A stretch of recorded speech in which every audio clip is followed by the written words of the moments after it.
السلام علیکم ورحمۃ اللہ وبرکاتہ۔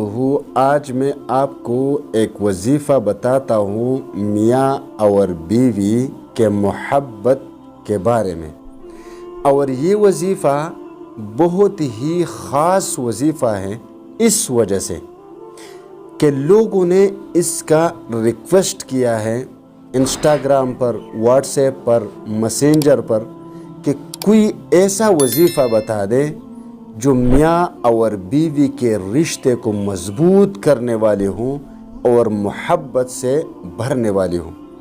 میں آپ کو یہ وظیفہ بتاتا ہوں، آپ یقین کریں کہ یہ وظیفہ آپ کو کہیں پر نہیں ملے گا۔ انتہائی مختصر، انتہائی آسان وظیفہ اور اتنا پاورفل وظیفہ ہے، اتنا پاورفل کہ اگر آپ کے اختلافات طلاق تک پہنچ چکے ہیں تو انشاءاللہ تعالی اس وظیفہ پڑھنے کے بعد آپ کے وہ اختلافات اتنے بڑے محبت میں بدل جائیں گے کہ آپ ایک دوسرے میں شیر و شکر ہو جائیں گے۔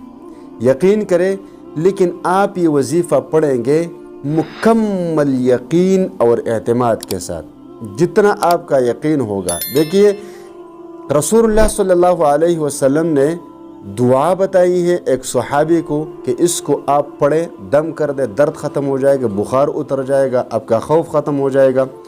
صحابی نے ایک مرتبہ اس دعا کو پڑھی ہے، ایک مرتبہ پڑھ کر اپنے اوپر دم کر لیا ہے، اس کا وہ مسئلہ اسی وقت ختم ہو چکا ہے۔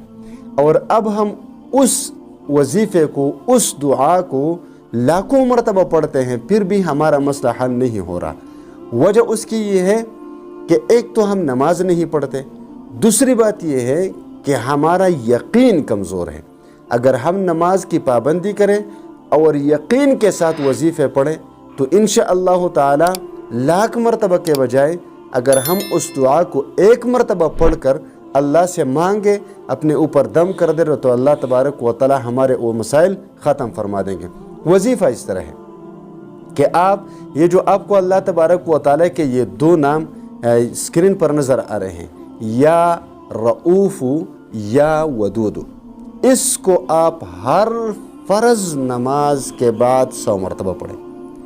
ہر فرض نماز کے بعد اس کو 100 مرتبہ پڑھیں، اور یہ آیات کریمہ واللہ اشد بأس و اشد تنکیلا، اس کو کثرت سے پڑھیں، جتنا آپ پڑھ سکتے ہیں، لیکن 500 مرتبہ سے کم نہ پڑھیں۔ انشاءاللہ تعالی آپ کی وہ اختلافات جو طلاق تک جا چکے ہیں وہ محبت میں بدل جائیں گے، اور آپ کی زندگی کامیاب زندگی انشاءاللہ تعالی بن جائے گی۔